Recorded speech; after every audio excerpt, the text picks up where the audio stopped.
Savez-vous quelle est notre première ressource? Un indice, ce n'est ni la perle, ni le tourisme. Imaginez, sans tous ces paysages, sans toutes ces plages, il n'y aurait pas de tourisme. Sans tous ces lagons, il n'y aurait pas de perles. Alors pour notre avenir et l'avenir de nos enfants, nous devons apprendre à mieux préserver notre principale ressource. On vous dit tout juste après le générique.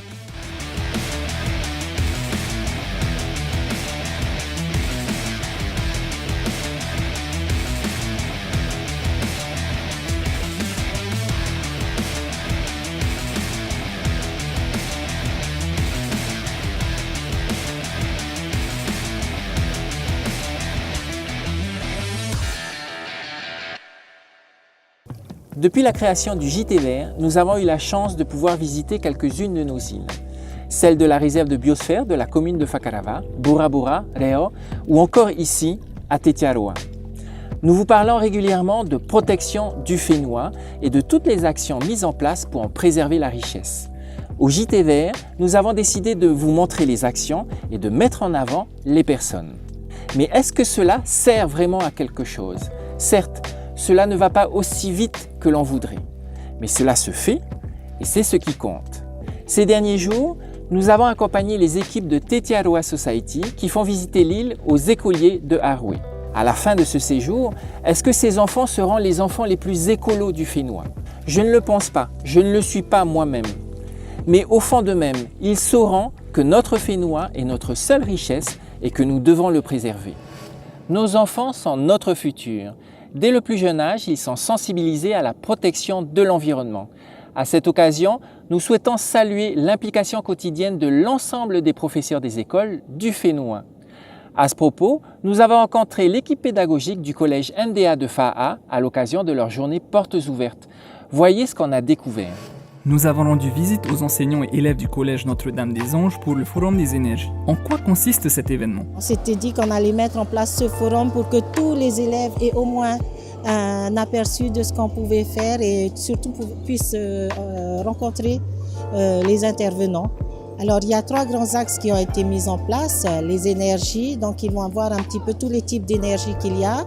Des énergies fossiles un petit peu, mais surtout tout ce qui est renouvelable. Et à côté de ça, on s'est aussi basé sur le tri et le recyclage puisque ça fait partie d'un concept de l'établissement qu'on a mis en place depuis le début. Après le tri et l'énergie, j'ai aussi pu voir un potager. On a à peu près 70 mètres carrés de culture, donc sous forme de différents bacs où on va cultiver différents fruits et légumes qu'on va aussi récolter et donc déguster avec soit les élèves du club potager, mais aussi essayer d'étendre finalement, de donner les différents fruits et légumes équilibrés et surtout naturels, puisqu'on fait vraiment un potager bio.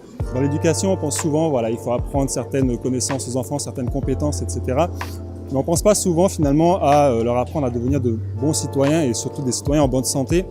Donc notamment, il faudrait passer par une bonne alimentation et c'est pour ça que la mise en place d'un potager dans chaque établissement, j'ai envie de dire, serait une bonne chose pour justement motiver les enfants à se nourrir différemment, se nourrir autrement et surtout naturellement. Nous voudrions remercier le collège NDA pour leur accueil. Permettre aux enfants de vivre un moment culturel tout en les sensibilisant à la protection de l'environnement, c'est l'objectif que s'est donné Tetiaroa Society, chargé des programmes d'études scientifiques, des programmes de conservation et bien entendu des programmes éducatifs au profit des enfants de Tahiti. So this week we are hosting a group of teachers and educators from Tahiti, mostly from Ottawa, and we're working on our education program. And our education program, to start with, is going to be bringing local school children out here to teach them about the nature and culture of Tetiaroa, and also about sustainable development, with the hotel, of course, as the classroom. It's really important for us to get this program underway and to start bringing school children out here. We feel like this has been a private island for many, many years, and this hopefully will open it up a little bit to the community. Tetiaroa just becomes a great classroom to teach about a lot of different things, about atoll nature and culture, of course, and also atoll life on an atoll and how it is to live there.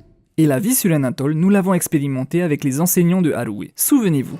Notre séjour a commencé avec une cérémonie particulière, celle du Hava. Elle consiste à demander à ceux qui nous ont précédés sur les lieux la permission d'y séjourner à notre tour. C'est une question de respect. En arrivant chez une personne, nous demandons l'autorisation d'y entrer. Une cérémonie pleine de sens et très forte en émotion.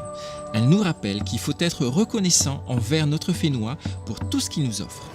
Cette semaine, nous avons eu la chance de revenir sur Tetiaroa et d'accompagner un groupe d'enfants venus de la commune de Haroué. Malgré le temps, ils ont pu participer à des ateliers pratiques sur les plages de l'île, la confection de titireina, la visite d'un site de pente et la sensibilisation à l'érosion des plages. Que peut-on retenir de ce séjour? Nous avons posé la question aux enseignants.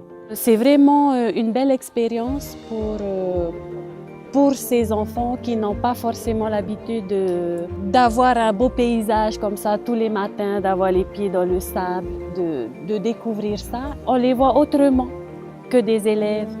On a affaire à des enfants qui s'éclatent, qui s'amusent, qui découvrent, qui apprennent. C'est un peu une satisfaction de soi.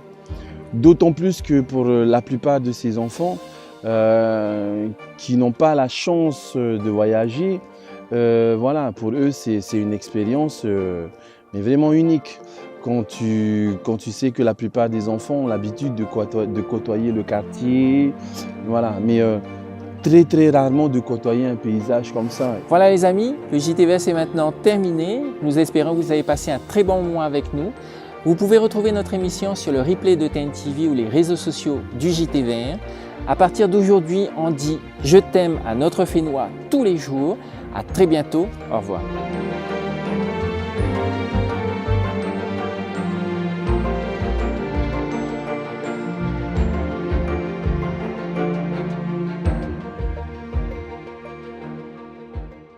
Prochainement, dans le JTVR, deuxième partie de notre reportage à Tetiaroa. Très sensibilisés à l'école, nos enfants ont la possibilité de vivre des expériences liées à la préservation de notre Fénois dans le cadre de nombreux programmes éducatifs. Dans le prochain JTVR, nous poursuivons notre voyage éducatif avec nos enfants.